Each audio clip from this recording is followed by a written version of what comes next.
It's great to have you all. So thank you all for participating in the first ever Cutie Cocky Gun Owners of America 24 question challenge. And I've invited you ladies here to answer some of these questions to help inform other gun owners like ourselves and to help women help protect themselves in their community. So today I would like to invite you all to hear the first couple of answers to the questions to this challenge.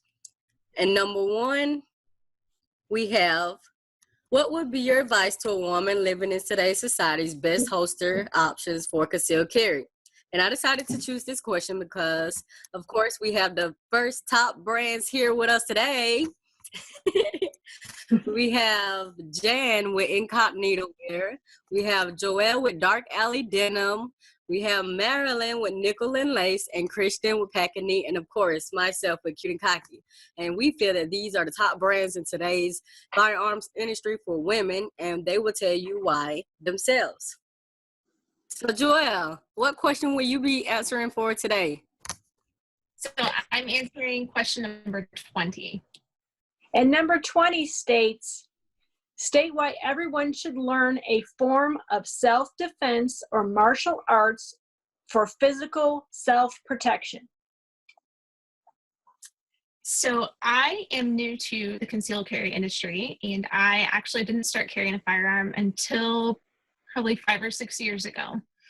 And I have learned that oftentimes if you are in a situation where self-defense is required, a firearm is not always the best option. And it's important to know physically how to react to a situation that you could be caught in. You are not always at an arm's distance away from someone if they are attacking you. And it's important to learn some kind of physical self-defense aside from a weapon, not only to protect yourself, but to get out of the situation or protect someone else. My personal favorite is Krav Maga, and it is an Israeli self-defense course that you can take. And it's essentially, it's a little bit of a combination of martial arts and kickboxing, so combat. And it teaches you how to take hold of a weapon if someone is using it against you, or how to get out of a chokehold, or how to basically take control of a situation. Because a lot of times if someone is in, a situation that they can't get out of, you're not going to react instantly unless it's ingrained into your brain. And so it's just like riding a bike. You train and you practice, and it's almost a muscle memory, just like, shooting a firearm. You have to practice with that, and it becomes a muscle memory. We have muscle memory on our phones just from typing and things like that. So once you learn a form of self-defense, again, my favorite is Krav Maga, it teaches you muscle memory and how to, swing an elbow or how to get out of a hold. I will never forget the time I figured out how to bust through zip ties. And it was really, really confidence boosting. So that's what I recommend. I think everybody needs to learn it, and it's really important. So. Most definitely. Thank you so much, Joelle. That's been a great explanation of why self-defense and self-protection is important. Thank you. So next we will have Marilyn. Marilyn, what question will you be answering tonight? Number 3. Number 3 says, why is it important to train alone, such as dry fire and shooting simulations? Well, training alone is important because your skills are perishable. Some trainers say that as little as 2 weeks after a course that you take, that your skills can start to diminish. So you really want to take the lessons that you've learned in courses and practice them at home, because it's really all about repetition and maintenance. And like Joelle said, about building that muscle memory. So if you want to become proficient, you just got to keep practicing at home. We may not have the chance to get to the range as regularly as we'd like. And right now, dealing with the shutdown that we're dealing with, not all ranges are open. You also may not be able to afford it, or your schedule may not allow for it. So dry firing at home and doing simulations is so imperative. There's also several steps for safety. Make sure that your gun is unloaded. Use without a magazine if you're not going to use snap caps. Double check the chamber, triple check the chamber. And a lot of instructors will also tell you, do not practice your dry fire in the same room where you have ammunition. Even though you're dry firing, make sure you know your target and what's behind it, because there can always be an accident. And there's also several simulation programs out there. I know my husband and I have one on our cell phones. You basically download the app.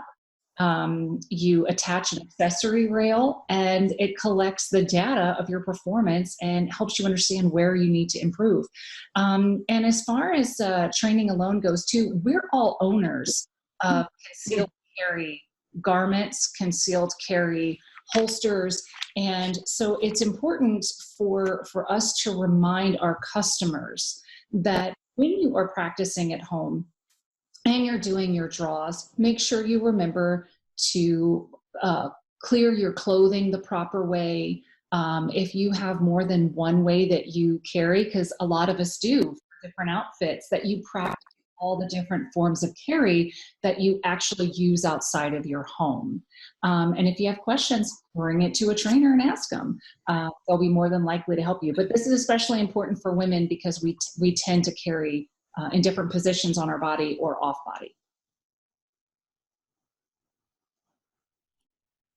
Great. That is a really great explanation, Marilyn. Thank you so much for letting them know the importance of dry fire and practicing with simulations. So next we have Jan with Incognito wear. So what question will you be answering, Jan? I'm actually going to answer two that are very closely related, and that's 7 and 8. Kristen, can you read those? And yes, I will. Beginning with, what is proper storage for ammo? And should you buy range ammo separate from self-defense and home defense ammo? And yes, is the short answer. So, as Marilyn stated, shooting skills are diminishable, so that is why we need to practice. The big difference between practice ammo and home defense is going to be cost. So we want to practice with the cheaper product. As far as storing it, because if we're going to spend this money on our ammo, we want it to be around whenever we are going to use it, especially when we get to home defense ammo. And if it's stored correctly, it will last for generations. So to store your ammo, you need a dry, cool, and dark place. So an ammo box is ideal with a rubber gasket.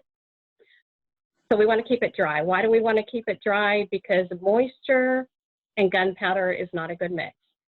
Also, because most of your casings are brass, it will deteriorate, and you don't want to compromise your ammunition.